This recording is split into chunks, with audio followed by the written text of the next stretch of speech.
வணக்கம். மாலை முரசு செய்திகளை விரிவாக பார்ப்பதற்கு முன்பாக முதல் தலைப்புச் செய்திகளை பார்க்கலாம்.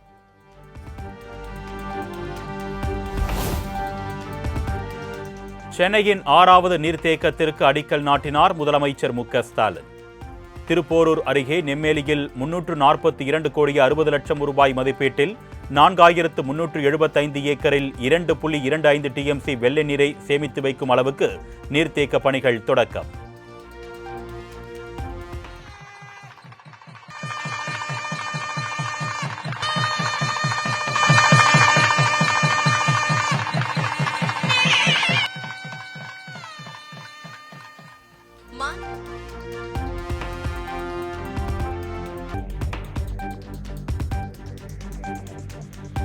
தமிழ்நாட்டில் திமுக ஆட்சியில் அணைகளை கட்டவில்லை என்பது மிகப்பெரிய பொய். திமுக ஆட்சி காலத்தில் உப்பாறு, கருப்பா நதி, ராமநதி, அடவி நயினார் அணை, கடனா நதி உள்ளிட்ட 43 அணைகளின் பெயரை பட்டியலிட்டு முதலமைச்சர் மு.க.ஸ்டாலின் பேச்சு. 43 நீர்த்தேக்கங்களை உருவாக்கினவர் தான் நம்முடைய முத்தமிழறிஞர் கலைஞர் அவர்கள். நம்ம திராவிட மாடல் ஆட்சி அமைஞ்சு நீர்வளம் பெருக்க பல நடவடிக்கைகளை நம்ம தொடர்ந்து எடுத்துக்கிட்டு வரோம்.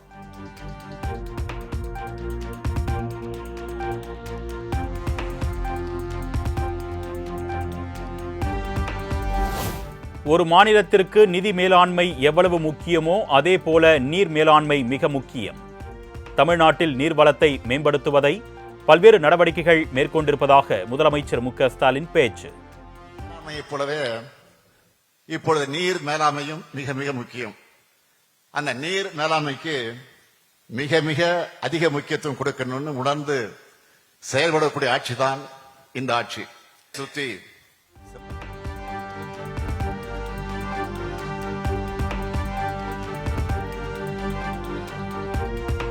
டெல்லி சென்றடைந்த தவேக தலைவர் விஜயிடம் 2வது முறையாக சிபிஐ அதிகாரிகள் தீவிர விசாரணை. கரூர் சம்பவத்தன்று தாமதமாக வந்தது ஏன், கூட்டம் அதிகமாக இருந்தும் தொடர்ந்து முன்னேறியது ஏன் என்று அடுக்கடுக்கான கேள்விகளை கேட்டு துளைத்தெடுக்கும் சிபிஐ அதிகாரிகள்.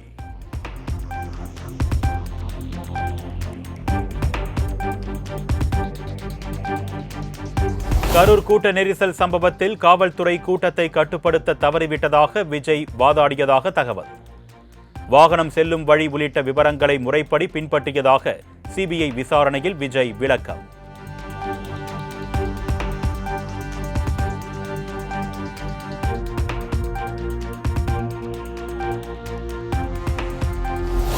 கரூர் பெருந்துயரம் தொடர்பான குற்றப்பத்திரிகையில் தவேக தலைவர் விஜயின் பெயரை சேர்க்க திட்டம்.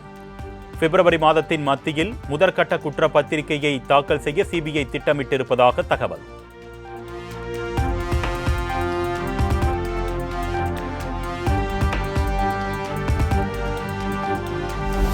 நாற்பத்தோரு பேர் உயிரிழந்த பெருந்துயரம் தொடர்பாக கரூர் தான்தோன்றி மலையில் உள்ள அலுவலகத்தில் சிபிஐ விசாரணை. விசாரணைக்காக 3 பெண் காவல் உதவி ஆய்வாளர்கள் உட்பட 9 காவலர்கள் ஆஜர்.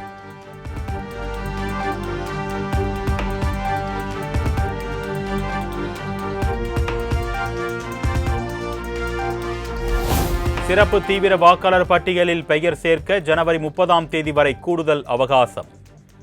தேர்தல் ஆணையம் விடுத்த கடைசி தேதி நேற்றுடன் நிறைவடைந்த நிலையில் தேர்தல் ஆணையம் அறிவிப்பு.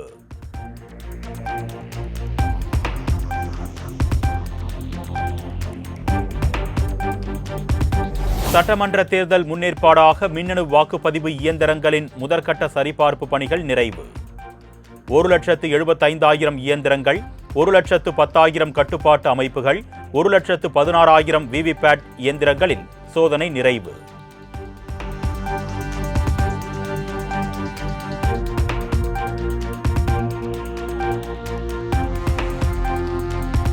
பரபரப்பான அரசியல் சூழலில் நாளை ஆளுநர் ஆர்.என். ரவியின் உரையுடன் தொடங்குகிறது தமிழ்நாடு சட்டப்பேரவை கூட்டத்தொடர். ஆளுநர் உரையில் அரசின் கொள்கைகள், அரசு செயல்படுத்திய திட்டங்கள், புதிய அறிவிப்புகள் இடம்பெறும் என தகவல்.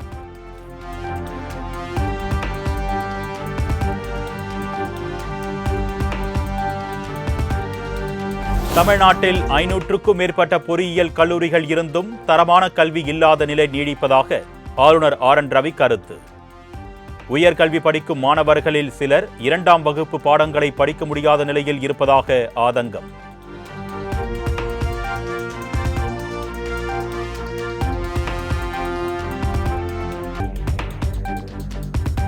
இரண்டாயிரத்து 3ஆம் ஆண்டில் ஓய்வூதிய திட்டத்தை ரத்து செய்து அரசு ஊழியர்களின் எதிர்காலத்தையே நிர்மூலமாக்கிய அதிமுக இப்பொழுது ஏன் நீலிக்கண்ணீர் வடிக்கிறது?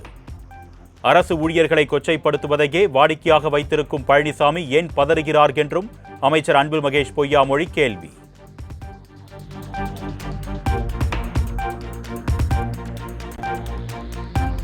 இருபத்தைந்தாவது நாளாக தொடரும் இடைநிலை ஆசிரியர்கள் போராட்டத்தால் மாணவர்களின் கல்வி பாதிப்பு. யார் நலனிலும் திமுக அரசு அக்கறை இல்லையா என்று பாமக தலைவர் அன்புமணி கேள்வி.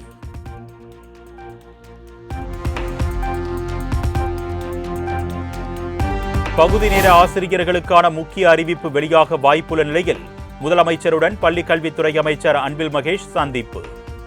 தலைமைச் செயலகத்தில் உள்ள முதலமைச்சர் மு.க. ஸ்டாலின் அலுவலகத்தில் அவசர சந்திப்பு.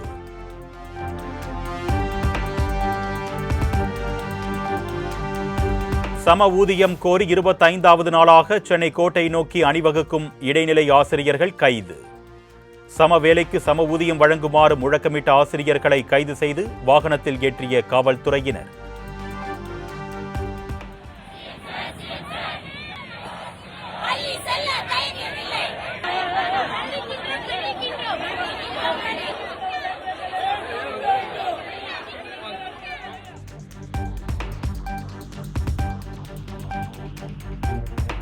அதிமுக பொதுச் செயலாளர் எடப்பாடி பழனிசாமியுடன் தமிழ்நாடு கொங்கு இளைஞர் பேரவைத் தலைவர் தனியரசு சந்திப்பு.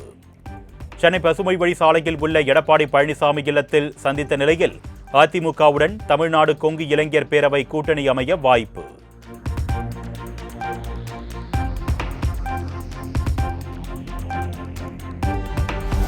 எடப்பாடி பழனிசாமியின் தேர்தல் அறிக்கையை மக்கள் நம்ப மாட்டார்கள் என்று அமைச்சர் கே.என். நேரு பேட்டி. மகளிருக்கு இலவச பஸ் பாஸ் என்கின்ற திமுகவின் திட்டத்தை காப்பியடித்து விட்டதாகவும் குற்றச்சாட்டு.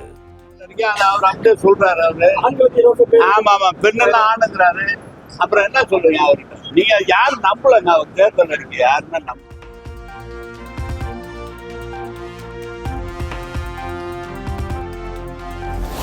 பாட்டாளி மக்கள் கட்சிக்கு உரிமை கோரி டாக்டர் ராமதாஸ் சென்னை உயர்நீதிமன்றத்தில் வழக்கு. பாமக சின்னம் கொடியை அன்புமணி பயன்படுத்த தடை விதிக்க கோரி சிவில் வழக்கு தொடர்ந்தார்.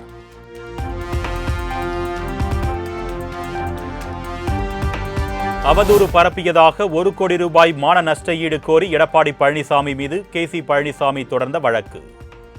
எடப்பாடி பழனிசாமி பதிலளிக்குமாறு சென்னை உயர்நீதிமன்றம் உத்தரவு.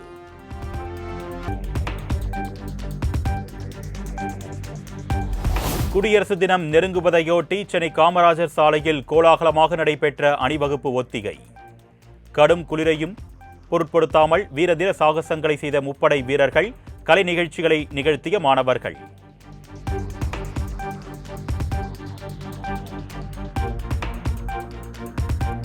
மத்திய அமைச்சரும் தமிழக பாஜக தேர்தல் பொறுப்பாளருமான பியூஷ் கோயல் 3 நாள் பயணமாக தமிழகம் வருகை. 22ஆம் தேதி அதிமுக பாஜக இடையே கூட்டணி ஒப்பந்தம் கையெழுத்தாகும் நிலையில் மற்ற கட்சிகளுடனும் ஒப்பந்தம் ஏற்படும் என்று எதிர்பார்ப்பு.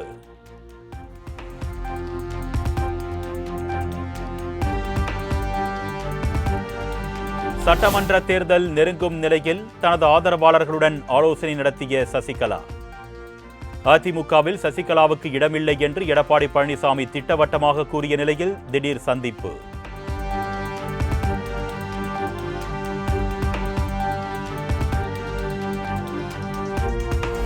கூட்டணி தர்மத்தின் அடிப்படையில்தான் அதிமுகவில் இருந்து பிரிந்தவர்கள் மீண்டும் சேர்ப்பதற்கு பாஜக முயற்சி எடுக்கிறது. அதில் தப்பு ஒன்றும் இல்லை. ஓ பன்னீர்செல்வத்தை இணைப்பது குறித்து எடப்பாடி பழனிசாமி தான் முடிவெடுப்பார் என்று முன்னாள் அமைச்சர் செல்லூர் ராஜு விளக்கம். பாஜக அதிமுகவுடைய பழக்கத்தின் கொள்வது. ஏன்னா அதிமுக வெளியே போனவங்க அவங்க கூட்டணி தர்மத்தில் அவங்க இருந்தவங்கள கூப்பிட்டு சேர்த்துக்கணும்னு நினைக்கிறது தப்பு ஒண்ணு இல்லையே. கூட்டணி தர்மத்துக்கு தர்மத்தை நடத்த வருவாரா?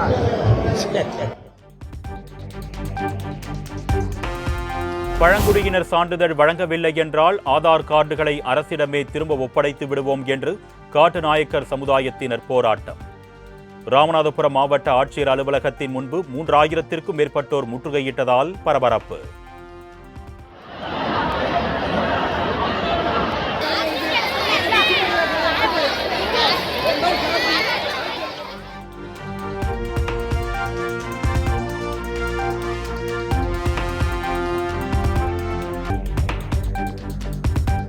அரியலூரில் பள்ளிக்கு தாமதமாக வந்ததால் மாணவர்களுடன் கேட்டை விட்டு வெளியே நிறுத்தப்பட்ட அரசு பள்ளி ஆசிரியர்கள்.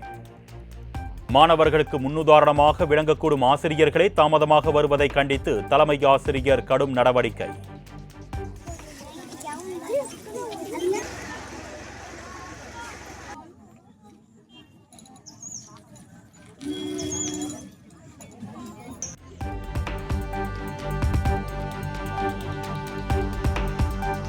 பொங்கல் விடுமுறை முடிந்து பல்வேறு மாவட்ட மக்கள் சென்னை திரும்பியதால் கிளாம்பாக்கத்தில் அலைமோதிய பயணிகள் கூட்டம். மாநகர பேருந்துகளை கூடுதலாக இயக்குமாறு அரசுக்கு கோரிக்கை விடுப்பு.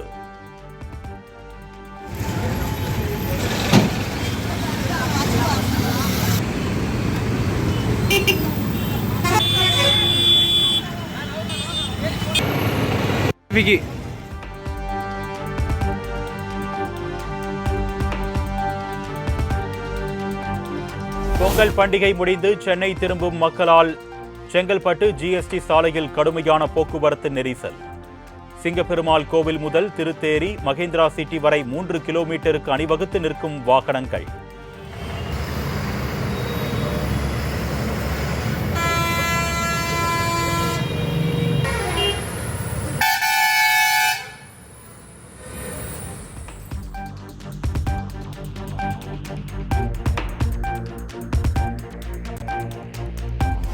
பொங்கல் விடுமுறை முடிந்து பல்வேறு மாவட்டங்களில் இருந்து சென்னை திரும்பிய பொதுமக்கள். சென்னை தாம்பரம் ரயில் நிலையத்தில் நிரம்பி வழிந்த மக்கள் கூட்டம்.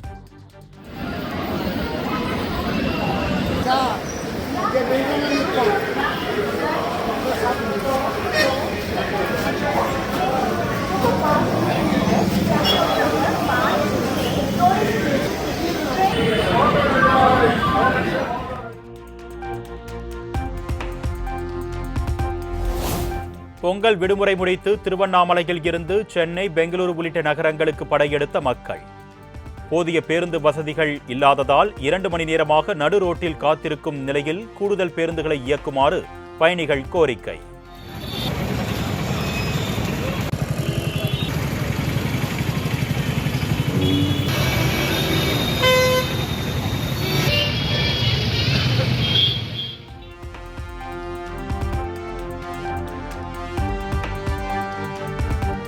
அம்மன் திருத்தலங்களில் பிரசித்தி பெற்ற தலமான திருச்சி சமயபுரம் மாரியம்மன் கோவிலில் தை அமாவாசையை முன்னிட்டு நிரம்பி வழிந்த பக்தர்கள் கூட்டம். நேற்று இரவு 9 மணிக்கு கோயில் நடை சாத்தப்பட்டதால் தரிசனத்திற்கு காத்திருந்த நூற்றுக்கணக்கான பக்தர்கள் அம்மனை தரிசிக்க முடியாமல் ஏமாற்றம்.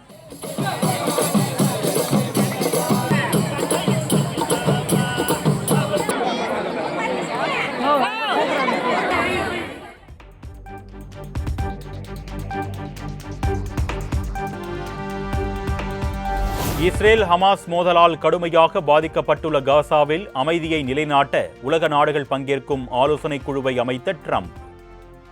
காசா அமைதிக்கான ஆலோசனைக் குழுவில் இடம்பெற இந்தியாவுக்கு அமெரிக்க அதிபர் ட்ரம்ப் அழைப்பு.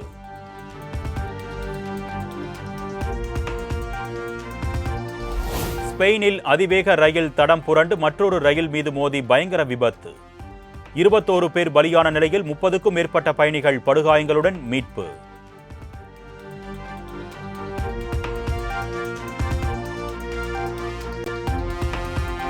சென்னையில் ஆபரண தங்கத்தின் விலை சவரனுக்கு 1360 ரூபாய் உயர்ந்து 1,07,600 ரூபாய்க்கு விற்பனை. வெள்ளி விலையும் கிலோ 8000 ரூபாய் அதிகரித்து 3,18,000 ரூபாய்க்கு விற்பனையாவதால் வாடிக்கையாளர்கள் அதிர்ச்சி.